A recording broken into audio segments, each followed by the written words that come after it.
Be on the edge. We go on the end. I've spent my life on the edge. On the edge. I've been living on the edge. Life on the hedge. Life on the edge. Is that going to stay like that? Look at this. It's perfect. Perfect. There we go. It's going to be like that. It's not going to fall off and get anyone. Yeah. So, start with the arm wrestle. Yeah. So Are you going to let me win? Are you going to let me win one day? I reckon you could easally beat me. Do you? No.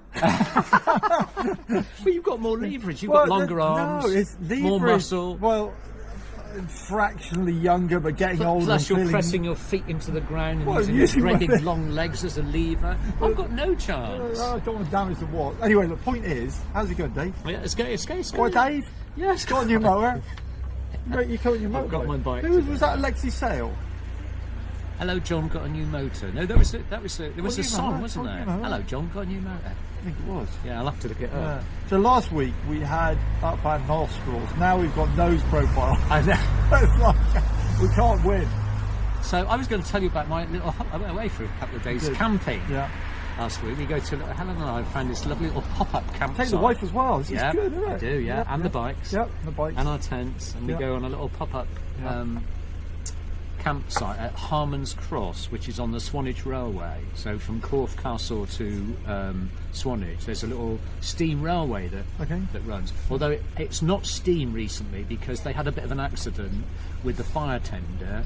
Some sparks flew out and set fire to the railway embankment because it's been really dry. You would have thought that somebody would have seen that coming, wouldn't you?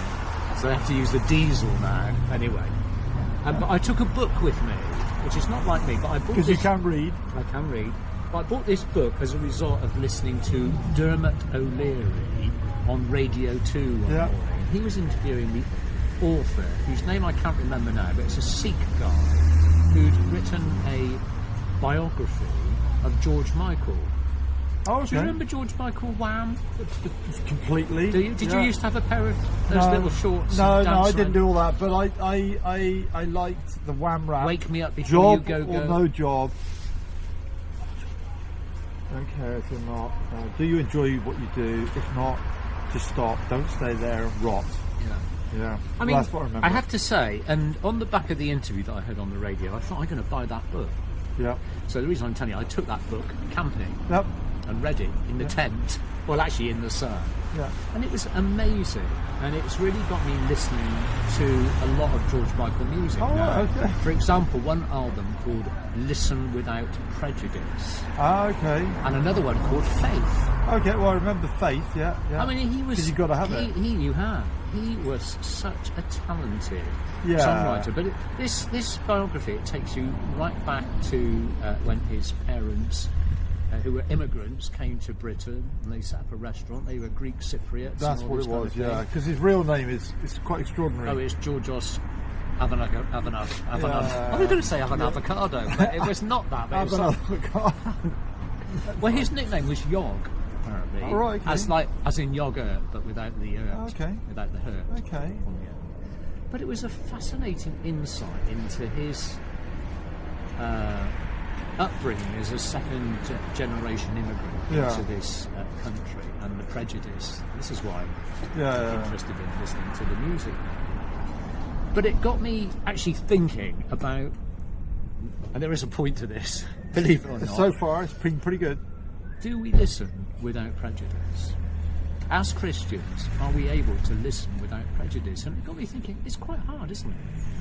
What do you mean by that? Well, what do you mean without judging the other person. Yeah, I think we've met on this. Do we? Do we truly do that? Without judging the other... What does that mean? What do we mean by that? Because I'm curious about this as well. Yeah, I thought you might be. Yeah, so tell That's me why I more. thought I'd just throw it out there into the arena. Well, it's easy, isn't it?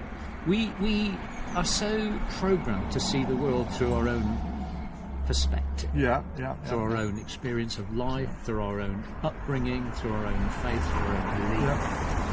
I think sometimes it can be a real challenge to actually hear someone else's story without making judgment, without trying to correct them. That's exactly right. Without trying to, as much as we might want to evangelise, for example, and show them what God could do. If only they could have Jesus in them.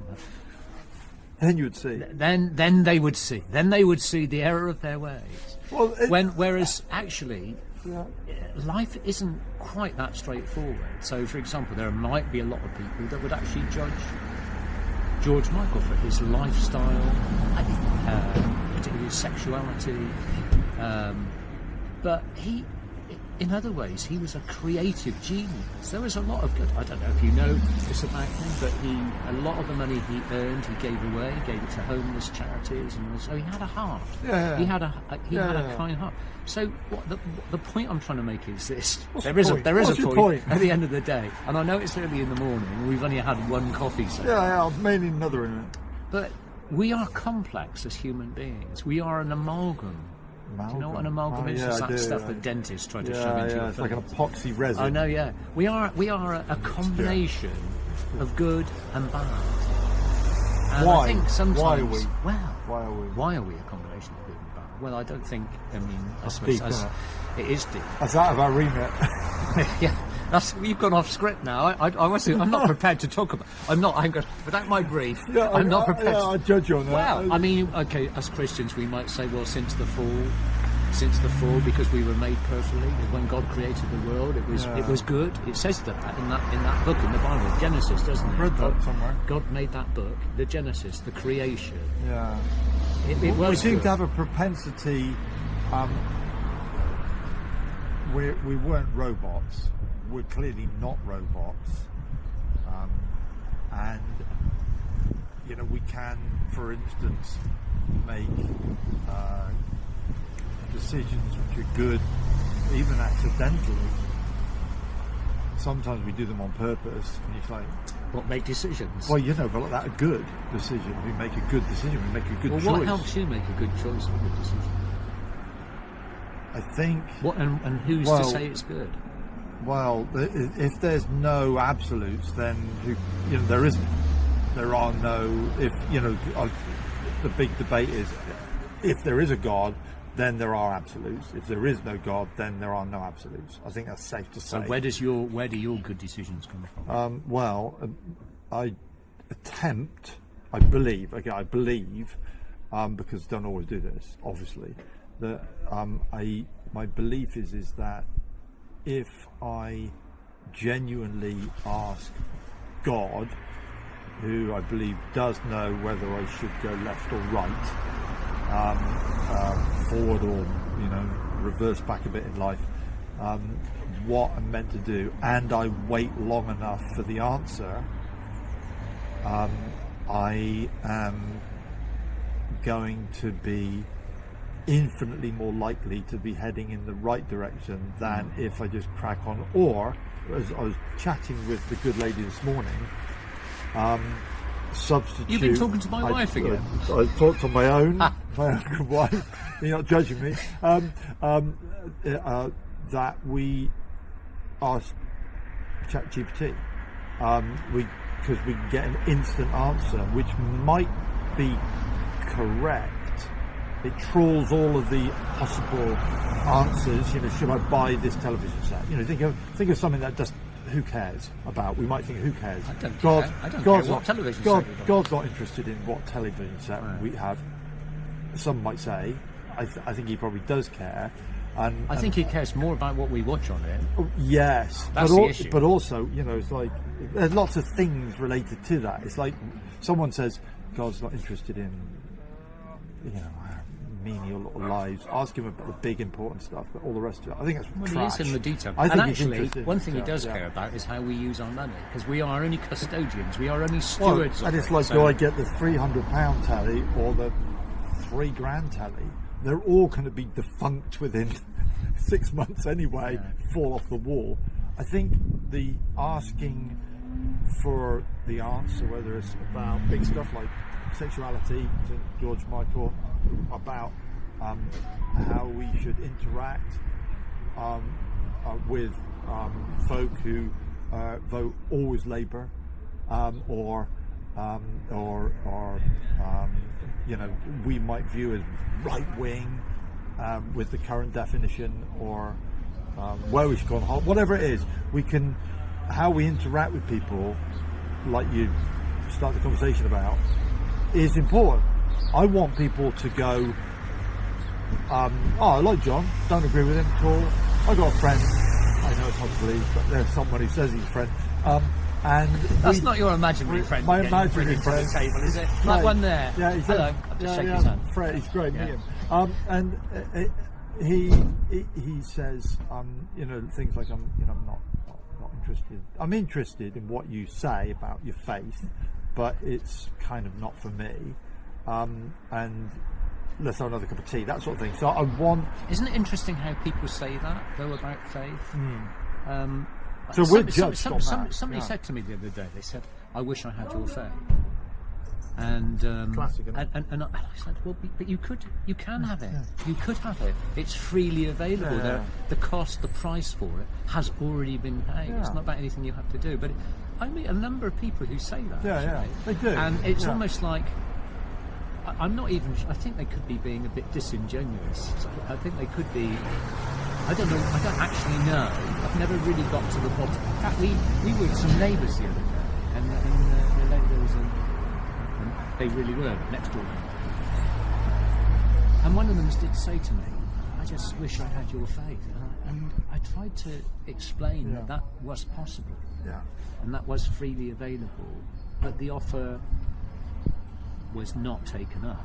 But I always say not yet, because I didn't take the offer up until I was 59, so for somebody who's like 10 years younger, they've got plenty of time yet.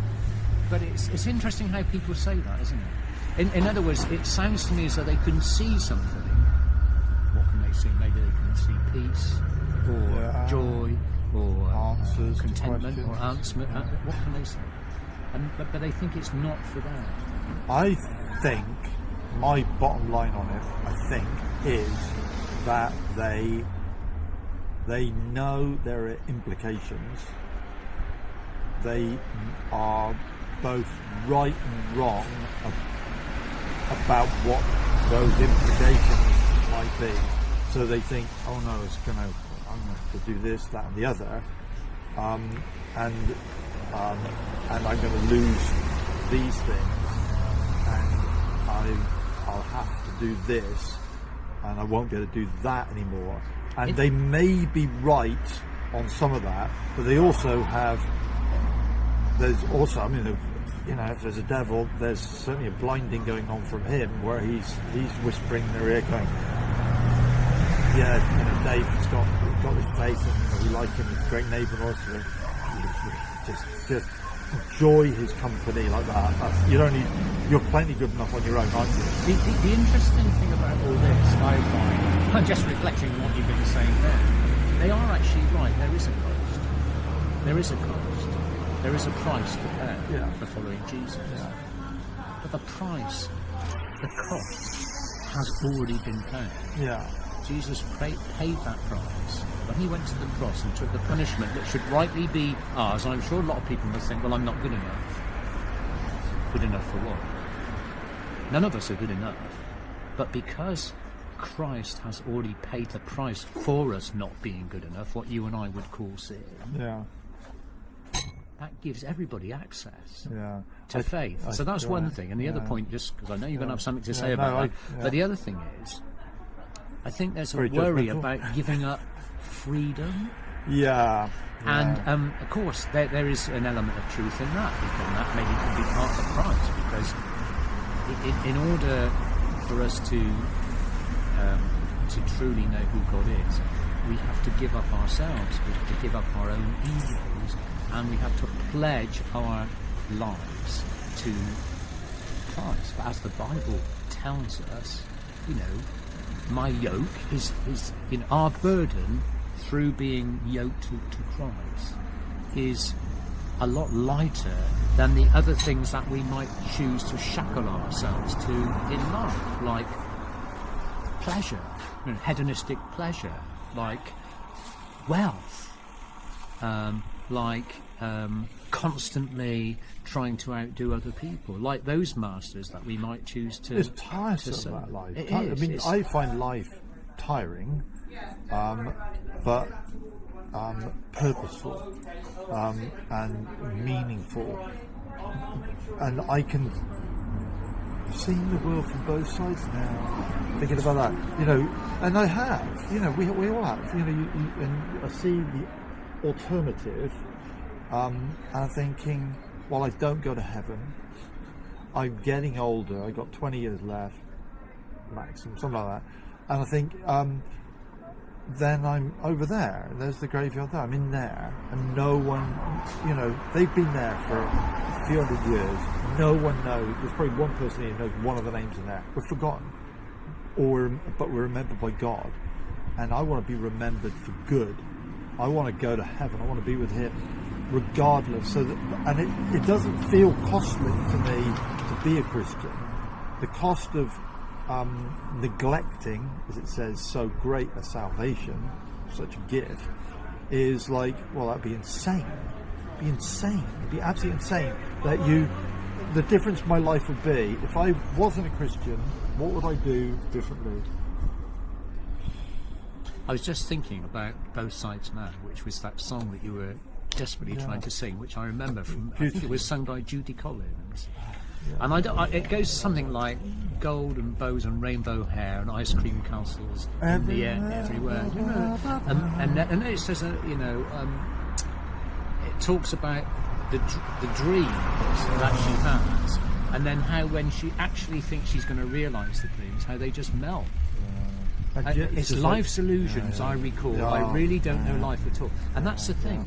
Sometimes we spend our lives chasing illusions. We chase the things that we think are going to make us happy, and then when we get them, they turn to dust in our hand. And I think this is where a lot of energy, and I know I lived a life like that. If only I could earn more money. If only I had a better car. If only I had a more attractive girlfriend. If only I had another dream. If only this. If only. But then, when you get to the only, you suddenly you realise that actually it is only. Well, it is only this. It's actually the worth. There is no value in it whatsoever. And then you feel like you've been misled, missold. Well, and it's really important that we go. It's our fault. Of course, it's on. And the only one to blame is us. For all the choices we make. But that's hard, isn't it? I think that was the hardest thing that got in the way of me coming to faith. That I would have to acknowledge that the choices that I'd made in life were wrong, but they were entirely made of my own free will. Okay, there's things like your upbringing and other things that happen to us, and they create a need in us. I get that, but basically, we're not like those things that the Chinese are paraded up and down at the moment, marching along like these robots that have been we have a free will. We have a free will, and we choose to exercise that. But actually, that free will, I think this is my biggest learning, does not give us freedom. That free will that we think we're exercising, those choices that we have so freely made, they turn out to be life's illusions. We reach out, and we have a fantastic holiday, and then it's over. It comes to, well, what next? What am I going to get to entertain myself next? It's like George Michael, in a way, he obviously has fantastic abilities as an entertainer and a singer. I enjoyed his songs, and you got pop songs that are just fun, and then there are a few that seem to have a bit more meaning in them. Most of his songs didn't have a huge amount of meaning in them. Most of them, the really top ones. Well, this is where you need to listen without prejudice. I don't know if you've listened to that album, but that's precisely why I've started listening to it. Because I made a judgment about him that he was just like a toy boy band, thing, and I didn't really take the time and trouble to find out about the real person. And I think this is where we can sometimes make judgments about other people. We need to listen without prejudice. Listen a little bit longer. Listen to someone's story. Listen to what they've got to say, because that's when the opportunities then. That's where the relationship then can be built. Where maybe they might want to listen to what we've got to say. Do you see what I'm saying? As Christians, rather than us going out saying, "No, you don't want to do it like this." You want to I used to be a Harry Enfield character. Do you remember? You don't want to do it like this. You want to do it like. And I think sometimes as Christians we can be a bit like that because we think we can see the obvious, but we've got to remember where we came from and actually where we are. We are still in sin. We are being perfected, yes, but we're not perfect. We won't be until Jesus comes. It's interesting. We're also that's true, but I think we're also, which I struggle with, but I kind of believe it now. Whoa, that's really close, nearly your bike on. We are saints now because we're justified, which means that we're not under the wrath of God. We sin, but we're not sinners. Our identity is now, our identity is now that we're saints. Incredibly, we clearly, you and I. I mean, I do find that hard to be. I'm looking at you, and I think, am I truly sitting opposite a saint? Yeah, hang on, let me just. All right, look. Just use your wildest imagination and, and look in the different direction.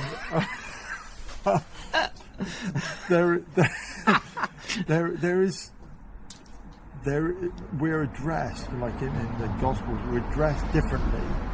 The religious Pharisees, they're addressed as brood of vipers. They're clearly sinners who say they're righteous. Jesus came for the sinners to save them, and those who feel they need no physician. Why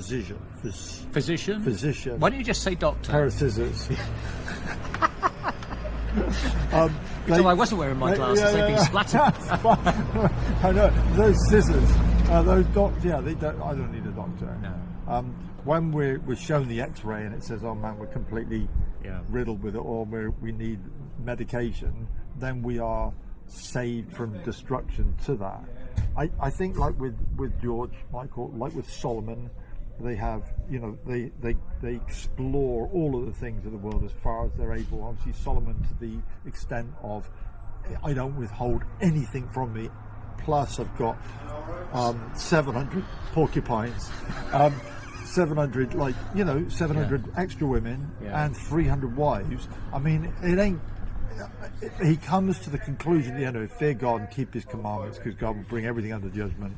And if you can do this when you're young, and rather than make these stupid mistakes where I've gone after it, because it's all like this grasping after the wind and after sand. It's all vanity, and that's what I feel. Well, it's a bit like those castles. It's like those castles in the yeah, absolutely. And it is. It's like the motorbikes. I love motorbikes. I love cars and this sort of thing. I've got these 4 motorbikes, effectively, and like the fastest motorbike, the smallest motorbike, the loudest motorbike, and the off-road motorbike. And you know what? It's all, as the Bible says, done. It's done. It's nice. I count it all as done. I count it all as waste. It's all going to turn to dust. It's fun, and I like it, but I don't love it. And it's, you think, oh man, if I'd like a bigger garage. It's a grass. I wish we lived in a different area. I love this area, but that bit I went to the other day, that was really nice. Oh, but it'd be nice if some neighbours come that I really like could live there. And it's like, we went on holiday the other day, and that was really nice. I'd love to go back there again. And then it finishes. Everything. I'm writing a new book, okay? We're here for the hereafter. We're here for the hereafter. This bit seems so permanent. This feels like the big bit, and then there's this tiny little bit afterwards where we go to heaven and we just play our guitars and do Kumbaya. Is that how you play a guitar? Yeah, I don't know. No wonder you're not in a worship band. Yeah. No, it's like play your guitar. When you play your guitar, like Jethro Tull.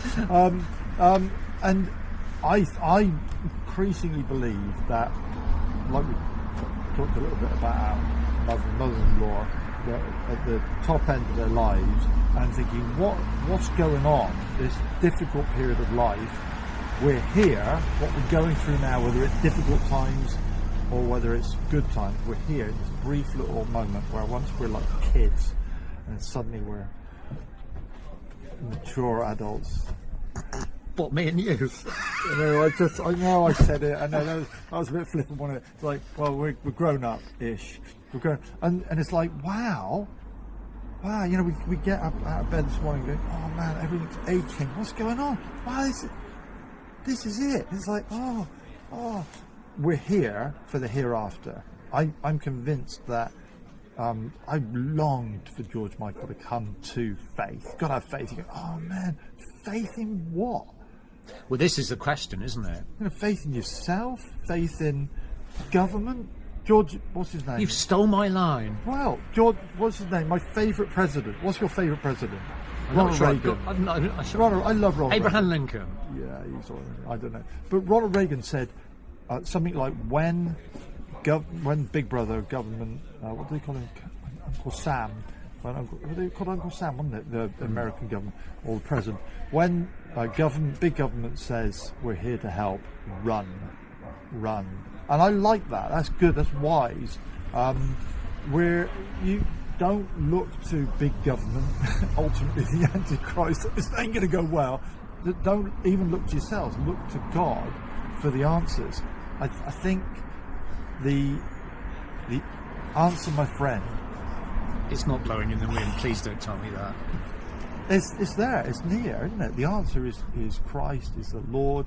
Is all these things. If we have a few things, great. You haven't asked me why Abraham Lincoln is my favourite president. I'm going to ask you a question in a minute. Why is Abraham Lincoln fancy that? your favourite? Well, I read a book. I can't remember who You're it's written related by to now, but it's called Lincoln in Nevada. And I don't know if you know this about Abraham Lincoln, but he tragically lost a son. I think the son was only about 13 or something like that. Okay. And he spent a long time going to the mausoleum where it's called a sarcophagus or something like that, where the body was buried. And he had all these thoughts about his son. He believed that he was communing with his son. And I'm not sure whether these are his thoughts now, or the thoughts of the author of the book, which was about him. That when we die, we enter this temporary place where we meet people who basically they got regrets about how they've lived their lives, and they're sort of floating around. Like a purgatory sort of thing. Well, it is like that. It's a bit like that. It's a sort of what people might call God's waiting room, where people have a chance to reflect at great length, like eternity actually, on how they live their lives. And it's just, that book had a significant impact on my journey to faith. I wonder if it is really like that. I wonder if we are then, we have the luxury, life is very short, but then we have this luxury, if you like, I wouldn't regard it as much of a luxury, of reflecting on how we lived our lives, what we did, and what we would have done differently if only we could have that chance again. It's a sobering thought. So this was a book about Abraham Lincoln related to that? It was a book about actually all these. The book is written in a really odd style, and I think it actually got recommended to me by my son, who went through this phase of wanting to read the top 100 books of all time. Wow. And this book is known for the style in which it's written. So part of it turns into like a play with various characters saying their lines throughout the book. So various characters who've done various things, not been good husbands, or committed adultery, or whatever the thing is. Yeah. And I don't know, it's just one of these books that really makes you think about, well, how am I living my life? There is another serious point coming out of this, actually, because another thing that I've really, which has helped me a lot, actually, because we could look back on our lives with regret, couldn't we? Maybe. Well, we could do. We could look back and we could be thinking about, and I think, particularly as we get closer to the end of our temporal lives finishing, we could look back and say, well, if I'd had it done, if I'd had my time again, I wouldn't have done half of these things. I mean, I can get that. But actually, one of the great things about faith is we have been forgiven already. The price has been paid for everything we ever did wrong. Yeah. And so what we've got is today. Because yesterday is dead and gone and tomorrow's out of sight. There's another song coming. So they're all there, aren't they? Because the other thing people can do is they can be agonising about tomorrow. When really what we've got is today. That's all we need to focus on. Yeah. What am I going to do with this time, with these 24 hours I've got today? And do you know that has made, since I've started thinking more like that has made such a difference in my life. And I can pray to God and give me these opportunities for these conversations. Yeah. And it's more doable. Yeah. I'm sure people get to a stage, many people get to a stage in life where they can't cope with it because of the enormity of maybe the lost opportunities of the past and the uncertainty of what the future might hold. And so they're stuck between those two grindstones. And that's a huge burden to carry. That only God can lift and take away. But God gives us enough for today. So I truly believe that. He equips us with everything that we need this day. And that catches it. For me personally, that has lifted such a burden. The burden of life. Because we can get so wrapped up in tomorrow and how's life going to pan out? What's the world going to be like? Will it all be going up in smoke? What the politics have to deliver? You know, will I be better off or worse off? We can be so conscious about that we're missing out on actually what we've got here. We're alive. We are actually alive now. I'm not talking about a hologram. Not yet. No, that day will come. I agree. I think that we can be really free. The implications of trusting in Christ, whatever the cost, is worth it. Because the implications of not continuing down a path it's the broad way that does lead somewhere, and there's only, from what I can understand, two options, and they're both permanent. And we live, we move, we have our being in God alone. And we are either sons and daughters of God, He is our Father, or the devil is our Father. And when I like this bit about not judging people, but it's complicated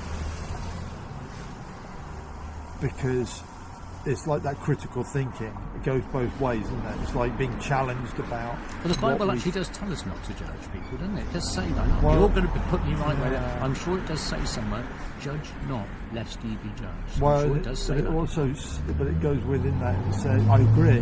It also says, with the same measure with which you judge, you'll be judged. And it also says, we will judge the angels.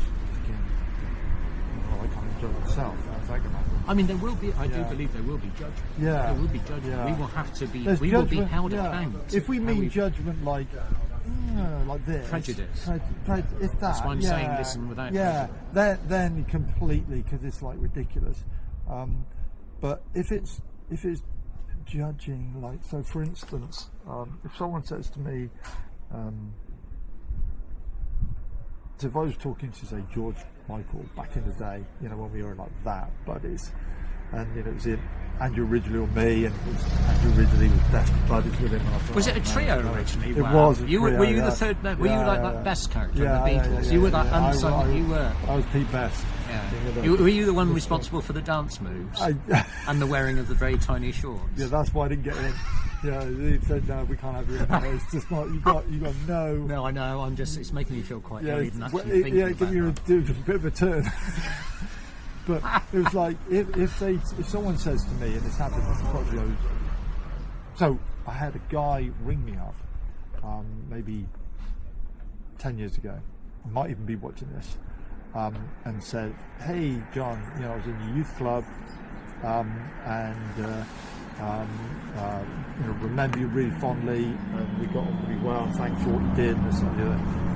He says, "I know you probably won't agree with this, but I'm getting married to a guy, and I just wondered whether I could ask if you would marry us.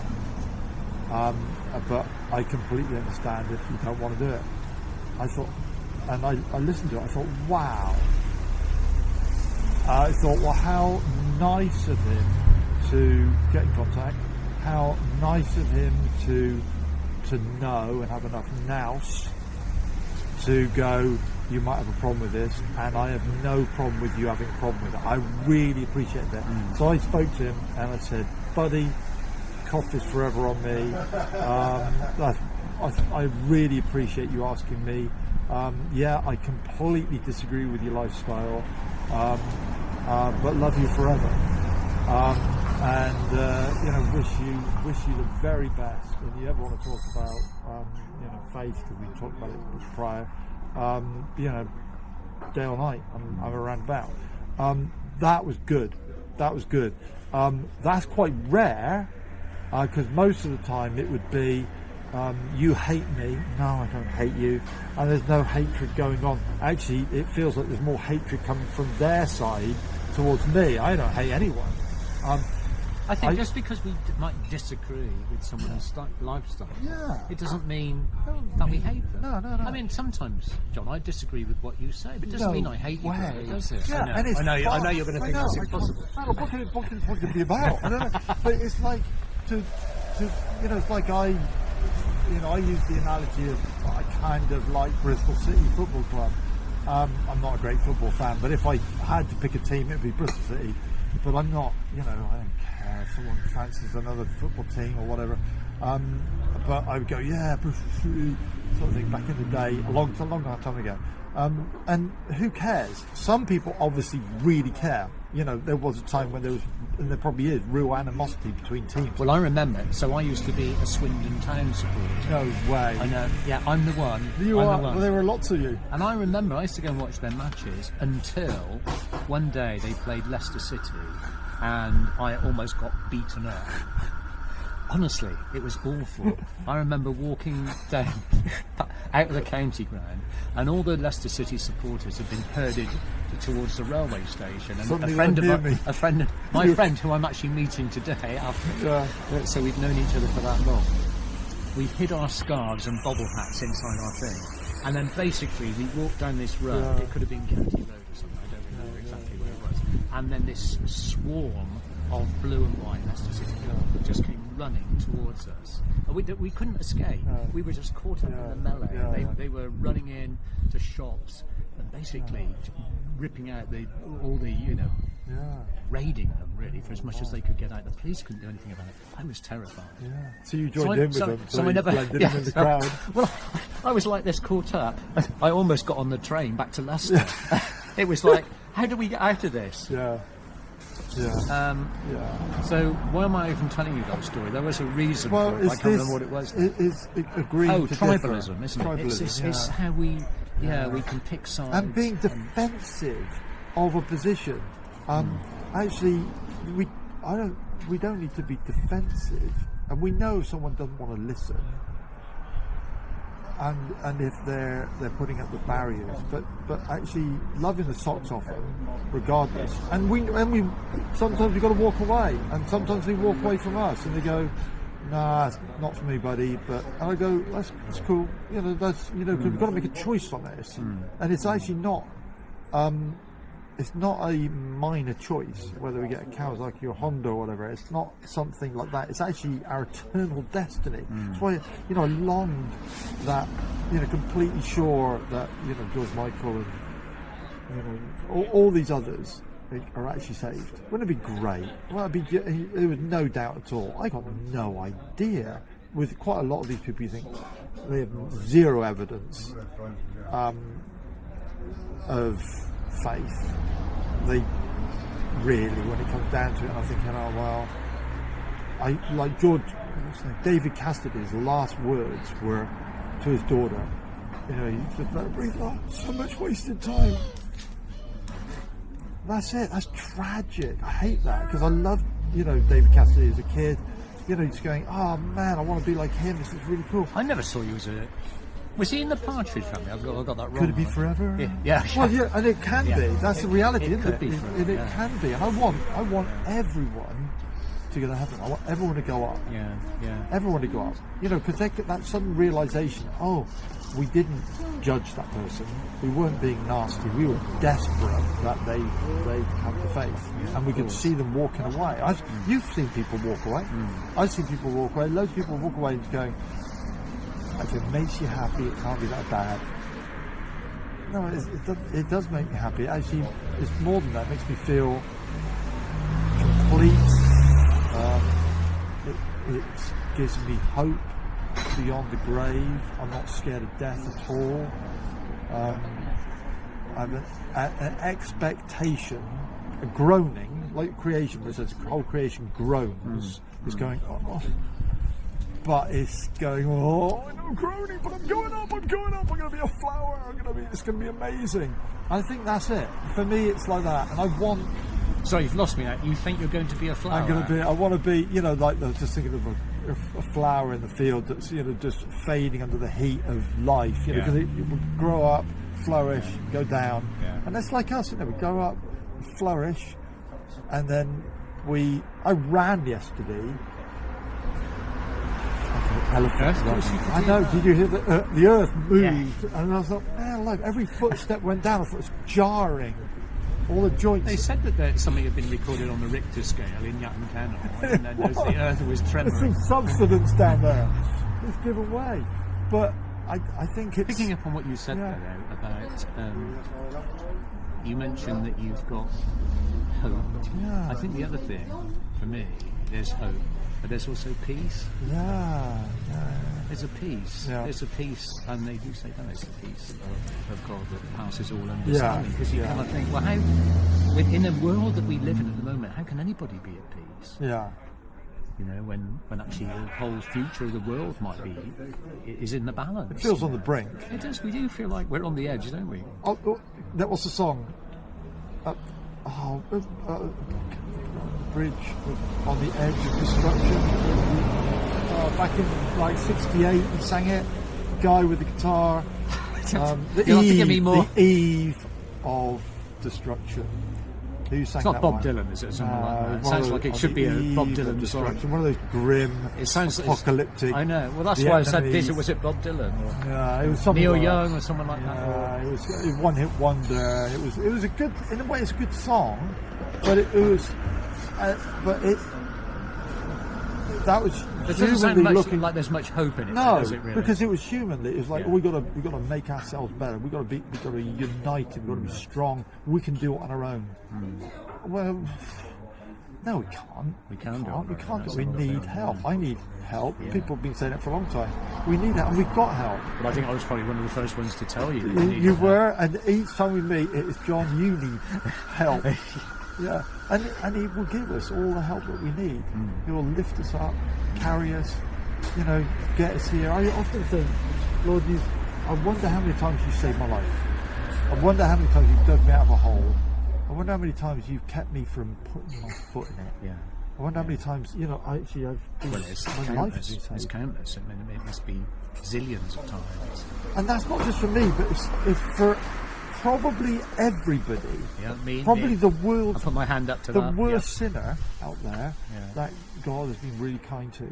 Yeah. And longing for them to come to like realization. So, how do you speak to someone and point out sin lovingly? How do we do that? Well, I think we have to listen without prejudice. That brings me back to maybe that was some wisdom coming from George Michael.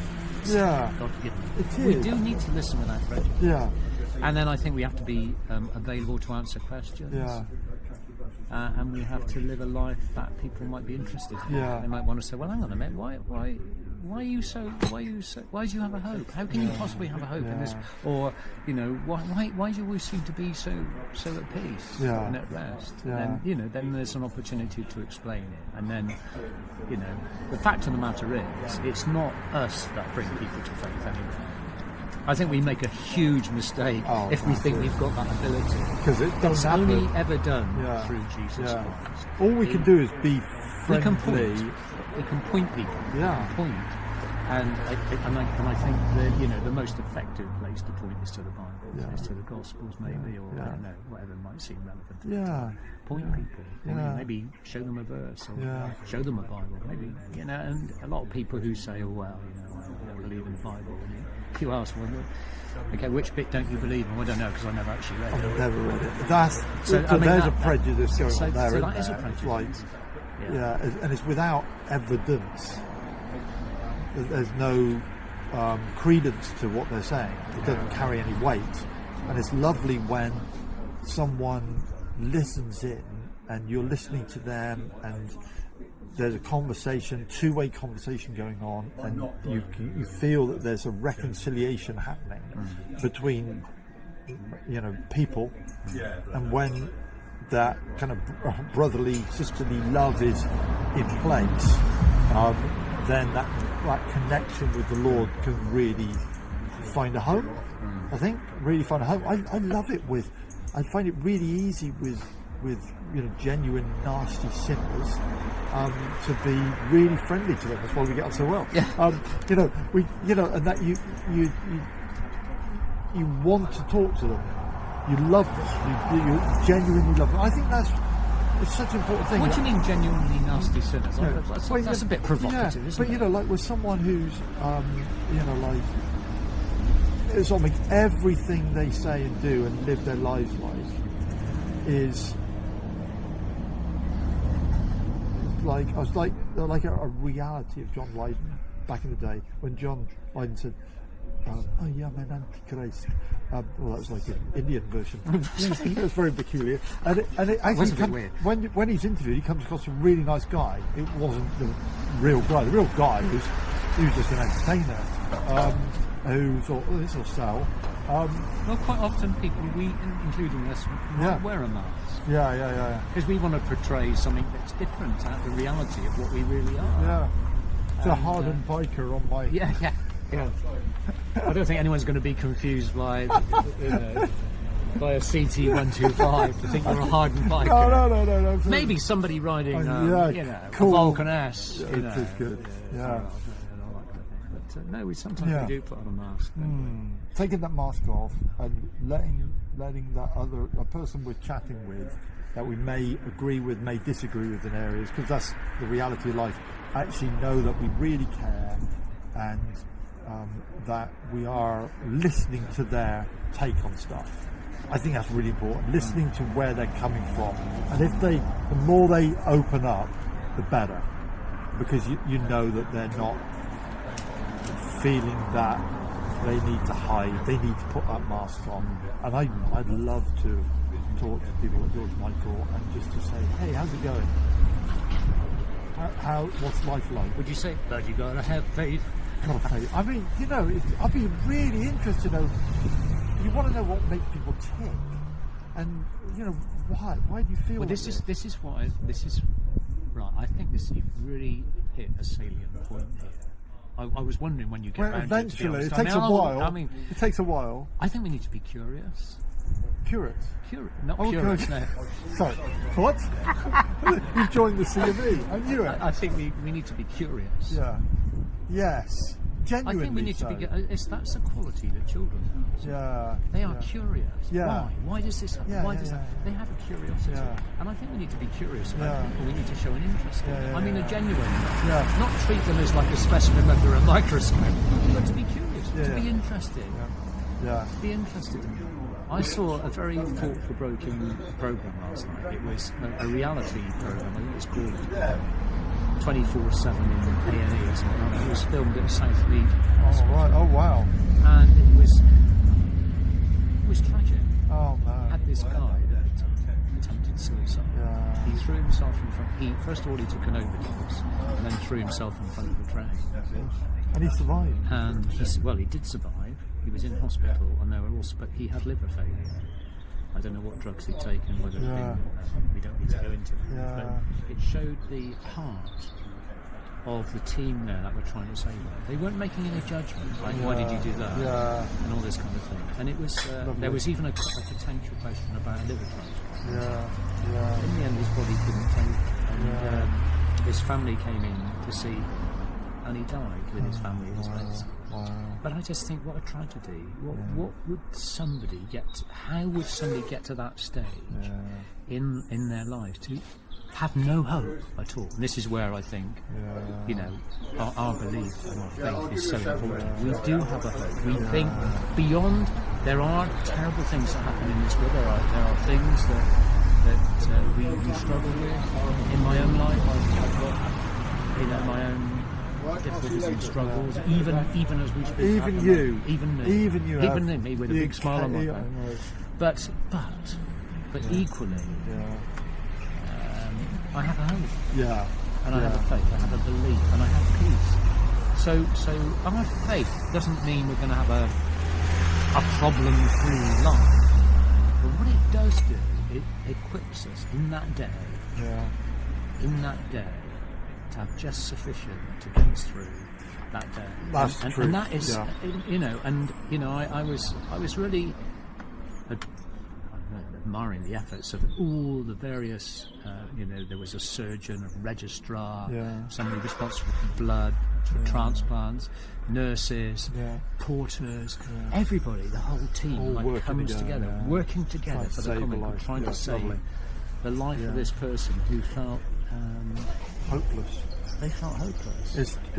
That poor guy, I'm going to say poor guy, so this is me starting off really carefully. That poor guy, and I mean it, I think it's Jason Ajay or something like this, who took his life the other day from Cambridge University, and it would appear that he'd been slated, hadn't he, for plagiarism? It sounds like he lied his socks off.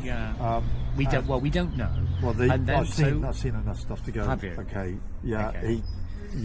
There's a lot of evidence. You're more informed about that than I am. But he did all this. In any event, whatever he'd done, he didn't deserve the persecution. No, and that's why I'm saying we need to listen without prejudice. It was the bits I've seen quite a lot, and it was. So I'm just trying to he was employed naively. Yeah. So the system failed. The system failed and was naive. He had a history of lying. A bit of a Walter Mitty kind of character. Tons of it. It was ridiculous. It was just like insane. It was like ridiculous. I mean, I don't know nothing, but I'm going, okay, that can't be true. But the whole point about this is irrespective of that, he could have been saved. Well, he could, because absolutely. He felt there was no way out. People inevitably had stuff to say about it, going, what was this about?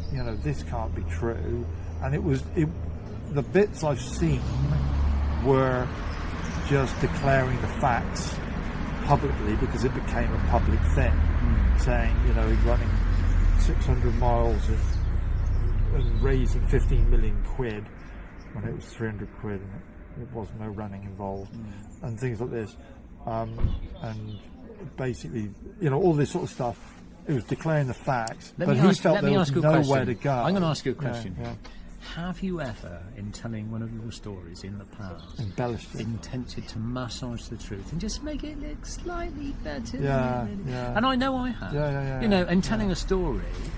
Well, when I was doing that wheelie all the way to Bristol, you know how I love telling a story. I have to say, and I do. It's a real thing I struggle with. Maybe there's some vanity in it or whatever, but it's all true. I always try and make myself the hero. But no, a lot of my stories in the past, they have been embellished. And this is, Jesus says that, doesn't he, in the Bible, when that woman is about to be stoned, let he who is without sin cast the first stone. Absolutely. And this is where I think I feel very sad for that. Because he was pilloried, he was effectively stoned by the public, by public opinion, by people actually who've got enough issues of their own to sort of, and this is what I think we need to, this is why we need to listen without prejudice. So in his situation, my take would be, if it was a neighbour of mine or a friend of mine, is like, hey, look, this obviously has all gone sour. Is this true? He goes, for instance, yeah, it's all true. I don't know what I was thinking. Okay, this isn't the end of the world. No. I'll be your buddy forever. Yeah. You probably need to fess up. Write a letter, apologise, and seek forgiveness if it's possible. Because I had someone say to me a while ago, if it's possible, do you think there can be forgiveness? So absolutely, from me, 100%. And the thing is, there can be forgiveness from God. Completely. If we fess up to God, if we say, hands up, this is what I did, I stole this, thought this, did this, please forgive me.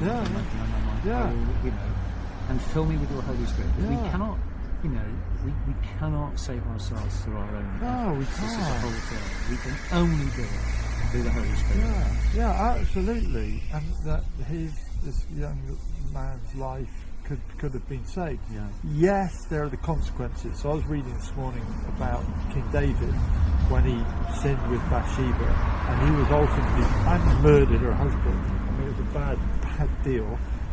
A friend as well. He was a close Aw- friend. Awful, You knew him well. absolutely awful, and a really good guy, Yeah. much better than David at that point. He was forgiven for that, but he had a lifetime of misery that followed. He was forgiven, but the consequences of it were for, like the rest of his life, maybe the following 20, 30 years. And I think that for that poor But he guy, also had a hope.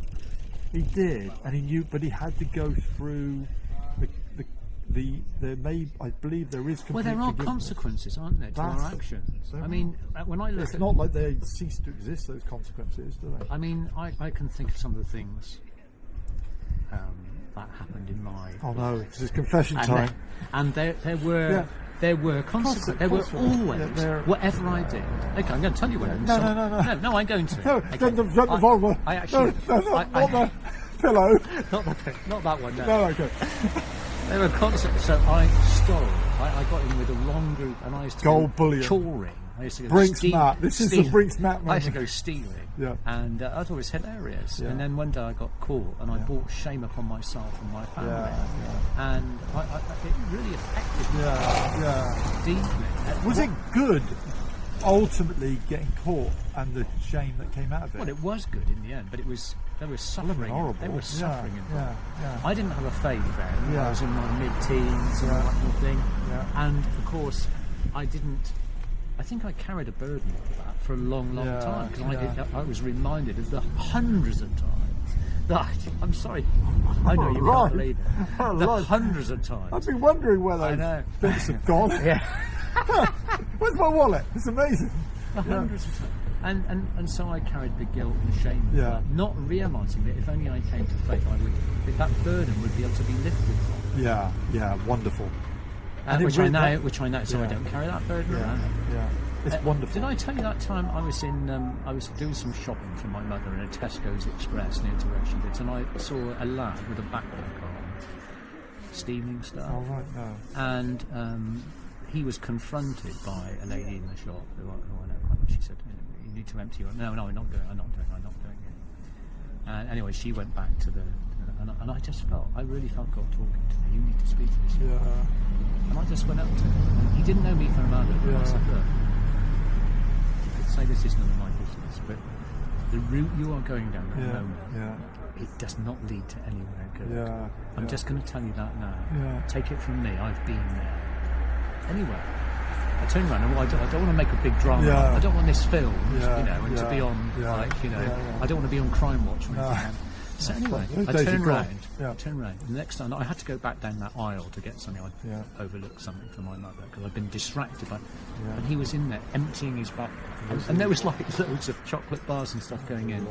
And anyway, he was very sheepishly putting it all back. And I walked by him. I just put my hand on his shoulder. I said, "Well done, you've done the right thing." And it just. I wish there'd been somebody to say that to me. I know. And you think, why wasn't there? Well, by God's grace, you turned good. It's so we are. I try to show compassion and not judge. I don't know why. Maybe he'd been asked by his family to go and do it to order or something like that. Who knows? We don't know the circumstances. And the fact of the matter is, if it had been a sandwich or something, I would have just bought him a sandwich. Say, you obviously can't afford 500 quid's worth of No, it would have been a meal deal because you get the drink, the crisps, or the healthy snack, and I probably would have done that meal deal. And of course, I've got a Tesco Club card as well. You get it cheap. But there would have been, Anyway, I didn't need to do that in the end because it was all kicked. It's lovely to do that. It's beautiful. But it was but I really felt God in that moment. He was my neighbour. As good everyone to me. So I'm not saying it because I want to, I don't want you to give me a little badge. saying, well I done. was trying. Do you know? It made me think. I was speaking some years ago on the Good Samaritan, where this guy falls between Jericho and Jerusalem. For those that don't know, Jericho and Jerusalem, it's sort of like Jericho right at the bottom, Jerusalem at the top, and he's heading up there. I think it was heading that direction.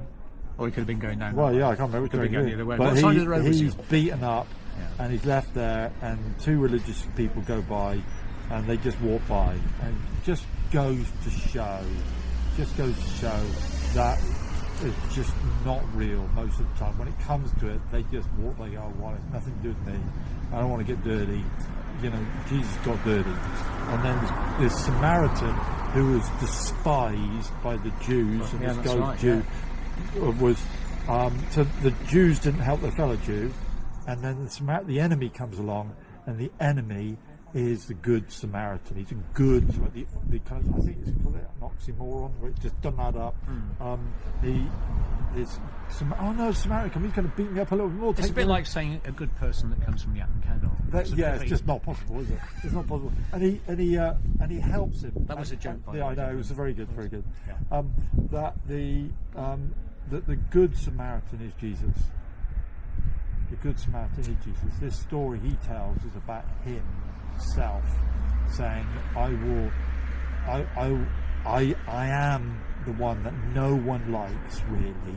You know, the world doesn't love Jesus, but he is the good Samaritan, and he stops and he bandages up the wounds, and he says, and he puts him on his horse, and he goes to the place, and then he says, whatever it costs, I will come back and pay the whole lot to get this man back on his feet again, heading in the right direction. I love that, and I think the other thing for me, it's not just about Jesus, it's about who our neighbour is. Yeah. So our neighbour is effectively anyone in need. Yeah. It doesn't matter who they are. Yeah. Or not in need. It's everybody. Isn't it? It's regardless. But I think this.